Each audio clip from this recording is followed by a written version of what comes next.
नाज़रीन, आज का व्लॉग जो है ये पाकिस्तान तहरीक-ए-इंसाफ से इसका ताल्लुक है। दो मुख्तलिफ खबरें हैं जो मैंने आपके साथ शेयर करनी है और दोनों का ताल्लुक ही पाकिस्तान तहरीक-ए-इंसाफ के साथ है। अब मुझे समझ नहीं आती कि मैं इसको पाकिस्तान तहरीक-ए-इंसाफ कहूँ या ना कहूँ, लेकिन कहना पड़ेगा, ज़ाहिरी बात है, जो सीटें हैं वो तो पाकिस्तान तहरीक-ए-इंसाफ में काउंट होती हैं।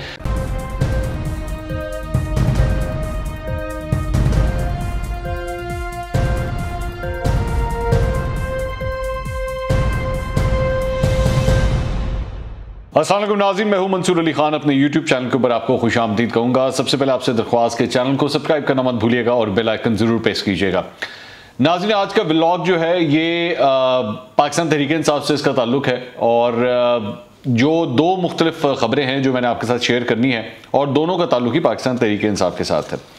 मैं आगाज़ करता हूँ सबसे पहले जो अब मुझे समझ नहीं आती कि मैं उसको पाकिस्तान तहरीक-ए-इंसाफ कहूँ या ना कहूँ, लेकिन कहना पड़ेगा, ज़ाहिरी बात है, जो सीटें हैं वो तो पाकिस्तान तहरीक-ए-इंसाफ में काउंट होती हैं। जहांगीर तरीन ग्रुप के जनाब अंदर से जो खबर मौसूल हुई है वो ये है कि नज़ीर चौहान की जो गिरफ्तारी हुई है उसके बाद इस ग्रुप में बड़ी तशवीश पाई जाती है।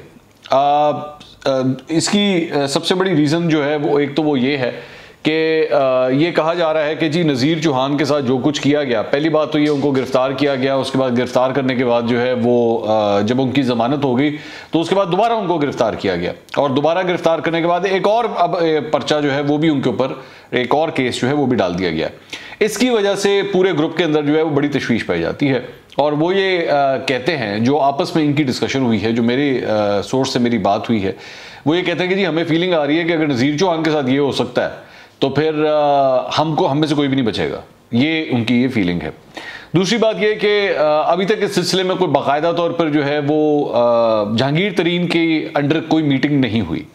अब मेरे पास जो खबर है वो ये है कि कल 3 बजे जो है वो जहांगीर तरीन ग्रुप की एक बाकायदा मीटिंग इस सिलसिले में होने जा रही है, जिसमें जहांगीर तरीन उसकी सरबराही करेंगे और वो फैसला करेंगे कि क्या करना है। दूसरी बात यह कि नज़ीर चौहान के जो साहबजादे हैं उनकी भी मीडिया के ऊपर जो है वो खबरें चली, जिसमें उन्होंने कहा कि जी तरीन ग्रुप की तरफ से कोई भी नहीं आया था और ये जो कुछ भी हुआ, नज़ीर चौहान की गिरफ्तारी हुई, सब कुछ हुआ, तो जहांगीर तरीन ग्रुप की तरफ से कोई नहीं आया। इस सिलसिले में भी तशवीश पाई जाती है और मेरे जो सोर्सेज से मेरी बात हुई, उन्होंने कहा कि अगर वो उनका साहबजादा ये सब कुछ कह रहा है तो ठीक कह रहा है, हमें मज़ीद मुतहरिक होना चाहिए था, हमें मीडिया के ऊपर आना चाहिए था, हमें इसके अगेंस्ट आवाज़ उठानी चाहिए थी, ये क्यों नहीं हुआ। दूसरी बात यह कि एक और जो डेवलपमेंट हुई वो ये कि पंजाब असम्बली का इजलास हुआ और स्पीकर पंजाब असम्बली चौधरी परवेज़ इलाही ने जो है वो नज़ीर चौहान के प्रोडक्शन ऑर्डर्स जारी किए, लेकिन नज़ीर चौहान को पंजाब असम्बली नहीं लाया गया। इसके ऊपर भी जो मुख्तलिफ लोग हैं जिनका इनके ग्रुप से ताल्लुक है, उन्होंने पंजाब असम्बली के अंदर भी जो है वो आज थोड़ा बहुत शोर वोर मचाया है वहाँ पे, बल्कि मीडिया के सामने शोर मचाया है। तो ये चीज़ जो है ये थोड़ी सी फ्लेयर अप हो रही है और कल देखते हैं कि अब जहांगीर तरीन ग्रुप जो है इस सिलसिले में क्या फैसला करता है। दूसरी बात जो है वो है जनाब जो इम्पोर्टेंट मीटिंग्स हुई हैं पीएम हाउस के अंदर, और मीटिंग्स हुई हैं जनाब वज़ीर आज़म कौन होगा आज़ाद कश्मीर का, इस सिलसिले में। अच्छा, मीडिया के ऊपर जो खबरें आ रही हैं वो ये है कि जनाब कोई कहता है 4 लोगों की मीटिंग हुई है, कोई कहता है 5 की, लेकिन जो ज़्यादातर नाम, जो 4 नाम लिए जा रहे हैं जो मीटिंग्स हुई हैं उसमें बैरिस्टर सुल्तान महमूद, तनवीर इलियास साहब, ख्वाजा फारूक अहमद और अज़हर सादिक साहब, इनकी मुलाकातें हुई हैं। लेकिन मेरी इत्तला के मुताबिक एक और शख्सियत की भी मुलाकात हुई है और बड़े प्रोटोकॉल के साथ उनकी मुलाकात हुई है। मैं उस शख्सियत का नाम अभी थोड़ी देर में आपको बताता हूँ, लेकिन ज़रा पहले ये जो 4 नाम है ज़रा इसके ऊपर आ जाइए कि इन 4 नामों के अंदर जो है इस वक्त जो कॉन्टेस्ट चल रहा है वो जो मुझे बैकग्राउंड से जो डिटेल्स मिली हैं वो क्या है। सबसे पहले जी जनाब बैरिस्टर सुल्तान महमूद साहब के पास आ जाइए। बैरिस्टर सुल्तान महमूद जो हैं वो आज़ाद कश्मीर पाकिस्तान तहरीक-ए-इंसाफ के सदर भी हैं, तो ओहदे के लिहाज से सबसे सीनियर ओहदा जो है इन तमाम लोगों में से वो इनके पास है। पहले पाकिस्तान पीपल्स पार्टी में हुआ करते थे, लेकिन 2015 में इन्होंने पाकिस्तान तहरीक-ए-इंसाफ बाकायदा तौर पर ज्वाइन कर ली थी।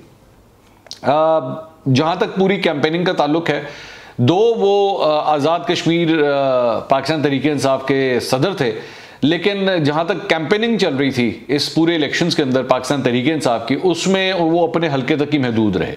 ज़्यादा काम इसके अंदर जो कुछ भी ये कैंपेनिंग का किया, या तो वो अली अमीन गंडापुर ने किया या फिर वो मुराद सईद ने किया। ये अपने हल्के तक ही महदूद रहे और अपने हल्के की सियासत तक ही और अपने इलेक्शन तक ही महदूद रहे और उसके बाद इलेक्शन खैर वो जीत भी गए। पुराने वो क्या कहते हैं पुराने सियासतदान हैं, इनके वालिद साहब भी जो थे वो सियासतदान थे और कई दफ़ा ये जो है वो लेजिस्लेटिव असेंबली के जो है वो मेंबर रह चुके हैं। उसके बाद दूसरे जो एक कैंडिडेट हैं जिनका बेसिकली कहा जा रहा था कि उनका टाकरा है इनके साथ, वो है तनवीर इलियास साहब। अच्छा, तनवीर इलियास साहब जो है वो बिल्कुल एक नई एंट्री है, इलेक्शन से पहले जो है वो उनकी एंट्री हुई है। चंद हल्के ये कहते हैं कि इन्होंने पाकिस्तान तहरीक-ए-इंसाफ में एंट्री ही सिर्फ इस बेसिस के ऊपर की थी कि जी मैं वज़ीर आज़म बनूंगा। ये चंद हल्के ये बात करते हैं। मेरा ख्याल में जितने भी ये कैंडिडेट्स यहाँ पे हैं, जितने भी 4-5 लोग जिनके नाम लिए जा रहे हैं, इसमें सबसे तगड़ी पसली जो है ना, जो पैसे के लिहाज से, वो तनवीर इलियास साहब की है। सेंटोरस के मालिक हैं, इस्लामाबाद का एक मशहूर शॉपिंग मॉल है, आप जानते हैं, उसके मालिक हैं। हाउसिंग सोसाइटी भी है इनकी, तो मतलब अच्छी। और बेटा इनका यासिर जो है वो इस्लामाबाद चेंबर ऑफ कॉमर्स का प्रेजिडेंट भी है। तो दूसरी बात ये कि एक जो ड्रॉबैक है वो ये है कि बिल्कुल नई एंट्री है, लेकिन अगर उस्मान बुज़ार जो है वो नई एंट्री होने के बाद जो है वो सीएम पंजाब बन सकता है, तो आज़ाद कश्मीर के जो प्राइम मिनिस्टर हैं वो एक नई एंट्री क्यों नहीं हो सकती? जब एक वेव चल ही रही है ये वाली, तो इससे कोई फ़र्क नहीं पड़ता। अच्छा, दूसरी बात यह कि इमरान खान साहब जब आए और उन्होंने जलसे करना शुरू किया, तो सबसे पहले जलसा उन्होंने इनके हल्के के अंदर जाके किया, तनवीर इलियास साहब के। अच्छा, तनवीर इलियास साहब ने अब्दुल रशीद तराबी साहब जो जमात इस्लामी के कैंडिडेट थे उनको भी बिठवा दिया, वो इनके हक में बैठ गए। जिसके बाद जमात इस्लामी ने जो है वो तराबी साहब को उनकी जो बेसिक रुकनीत थी पार्टी की, उससे भी उनको फारिग कर दिया। लोगों ने पैसे के एक्यूजेशंस वगैरह उनके ऊपर लगाए कि जनाब ये पैसा चला है जिसकी वजह से ये बैठ गए, but anyway that is not been proven. अच्छा, दूसरी बात ये कि इस सारे मामले के बाद तनवीर इलियास साहब की जो ड्रॉबैक है वो 2-4 ड्रॉबैक्स हैं। ड्रॉबैक ये है कि पाकिस्तान तहरीक-ए-इंसाफ के जो पुराने लोग हैं पार्टी के अंदर, वो इनसे कंफर्टेबल नहीं है, क्योंकि वो ये कहते हैं कि जी ये तो पैसे के बलबूते पे आए हैं और नई एंट्री है। लेकिन हमने हालिया दिनों के अंदर देखा है जिस तरह बलूचिस्तान के अंदर एक सेंटर को किस तरह टिकट दी गई थी, उसको सेंटर बनाने के लिए, जो जिसका पाकिस्तान तहरीक-ए-इंसाफ से ताल्लुक नहीं था, वो सेंटर बना। तो पैसा तो चलता है, आपको पसंद हो या ना हो, आपको अगर पाकिस्तान तहरीक-ए-इंसाफ के और अगर आप ये समझते हैं कि नहीं जी आपकी पार्टी में पैसा नहीं चलता, तो मेरे ख्याल में आपसे बड़ा बेवकूफ़ कोई नहीं होगा। पैसा हर जगह चलता है, नून लीग में भी चलता है और पीपल्स पार्टी में भी चलता है, तो यहाँ पर भी पैसा तो चल रहा है। अच्छा, पैसे से मुराद पैसे वाला चल रहा है। अच्छा, दूसरी बात यह कि तनवीर इलियास साहब से एक बहुत बड़ी गलती ये भी हुई कि अपनी कैंपेनिंग के दौरान जो है वो अपनी एक ऐसी तकरीर उन्होंने की जिसमें उन्होंने कहते कहते ये कहा कि जी मैं जो यहाँ पे मौजूद हूँ और मैं जो ये इलेक्शन लड़ रहा हूँ, इसमें स्ट्रेटेजिक पॉलिसीज़ बनाने वाले इदारे जो हैं मुझे उनकी भी सपोर्ट हासिल है। यानी कि बेसिकली एक किस्म का वो फ़ौज की तरफ इशारा कर रहे थे और इस्टेब्लिशमेंट की तरफ इशारा कर रहे थे। चंद हलकों के अंदर उनकी ये बात जो है वो ज़्यादा पसंद नहीं की गई कि आपने खुल्लम खुल्ला जो है वो ये इल्ज़ाम, ये आपने बात कह दी, ये नहीं कहनी चाहिए थी। तो चंद हलकों के अंदर इस चीज़ को बड़ा नापसंद किया गया है तनवीर इलियास साहब के हवाले से। अच्छा, उसके बाद आ जाए जी ख्वाजा फारूक अहमद साहब। ख्वाजा फारूक अहमद साहब जो हैं वो 1975 से इस असेंबली का हिस्सा रहे हैं। 1975 में पहली दफ़ा इस असेंबली का हिस्सा रहे। 1996 में उन्होंने सरदार अब्दुल क़य्यूम साहब जो बड़े माने हुए पॉलिटिशियन हैं उनको उन्होंने इलेक्शन में हराया। 2011 में पाकिस्तान पीपल्स पार्टी से ये इलेक्शन लड़ रहे थे। 2011 में राजा फ़ारूक हैदर साहब जो साबका प्राइम मिनिस्टर हैं, मुस्लिम लीग नून के जो प्राइम मिनिस्टर थे, उनसे ये 300 वोटों से हारे थे।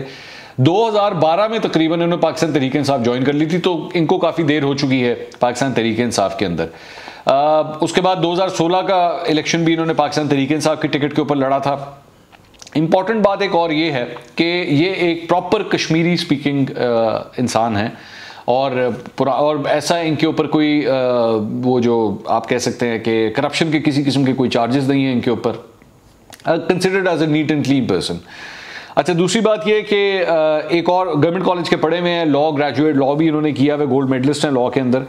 अच्छा, दूसरी बात यह कि इस सारी चीज़ के बाद ख्वाजा फारूक अहमद साहब जो हैं वो इनको मेरी इत्तला के मुताबिक जो मकबूजा कश्मीर के कश्मीरी लीडर्स हैं उनकी भी सपोर्ट हासिल है और मेरी इत्तला के मुताबिक उनकी जानिब से चंद मैसेजेस भी यहाँ पे वज़ीर आज़म को और इन लोगों को भिजवाए गए हैं कि जी हम इनको चाहते हैं कि ये प्राइम मिनिस्टर हों। तो ये उस हवाले से भी इनको बड़ी स्ट्रॉन्ग सपोर्ट हासिल है।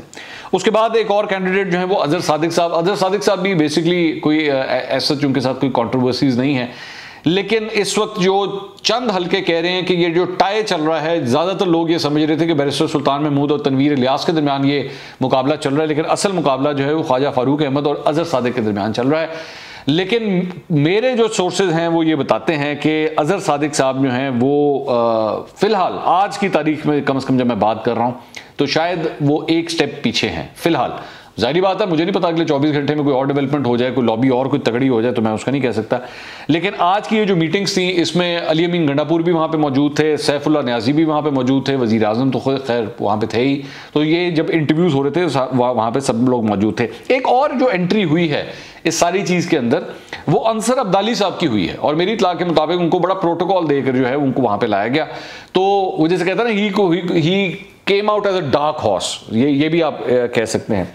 अच्छा, इस सारी चीज़ के अंदर ज़रूरी नहीं है कि सिर्फ मामला वज़ीर आज़म की हद तक ही हो, यहाँ पे स्पीकर का भी इंतखाब होना है, यहाँ पे प्रेसिडेंट आज़ाद जम्मू कश्मीर का भी इंतखाब होना है, और ज़ाहिर बात है फिर उसके बाद प्राइम मिनिस्टर का भी इंतखाब होना है। तो ये जो 5 नाम मैंने अभी तक आपको बताए हैं, इन 5 के अंदर ये 3 सीटें जो हैं वो 3 नहीं 4 डिप्टी स्पीकर का भी नाम है। तो ये 4 सीटें जो हैं वो इन 5 के अंदर कहीं ना कहीं एडजस्ट होंगी। इनमें से कुछ नाम जो हैं वो, अब वो कौन सा शख्स जो है वो किधर जाता है, चंद लोगों के मुताबिक बैरिस्टर सुल्तान महमूद को शायद जो है वो सदर बना दिया जाए आज़ाद जम्मू कश्मीर का, और कुछ लोगों ने मुझे कहा जी ख्वाजा फारूक अहमद साहब जो है वो इस वक्त ज़्यादा फेवरेट हैं फॉर द प्राइम मिनिस्टर। लेकिन मसला ये है कि जो पैसे की पसली है वो तनवीर इलियास साहब की जो है वो बहुत तगड़ी है। तो लेकिन वो पाकिस्तान तहरीक इंसाफ के अंदर एक नए एंट्रेंट है। तो इस सारी चीज़ की जो मेरे पास अपडेट्स थी वो मैंने आपको आगाह की। अब देखें क्या होता है। मेरी इत्तला के मुताबिक 3 तारीख को जो है वो ये इसकी वोट टेकिंग होनी है, 3 अगस्त को सुबह 10 बजे बुलाया गया है, इसकी वोट टेकिंग होनी है। उससे पहले ये सारी चीज़ें जो हैं वो फाइनल हो जाएंगी कि कौन स्पीकर होगा, तो कौन डिप्टी स्पीकर, कौन वज़ीर आज़म, ये सारी चीज़ें जो हैं तब तक फाइनल हो जाएगी। अगले व्लॉग में आपसे मुलाकात होगी। अल्लाह हाफ़िज़।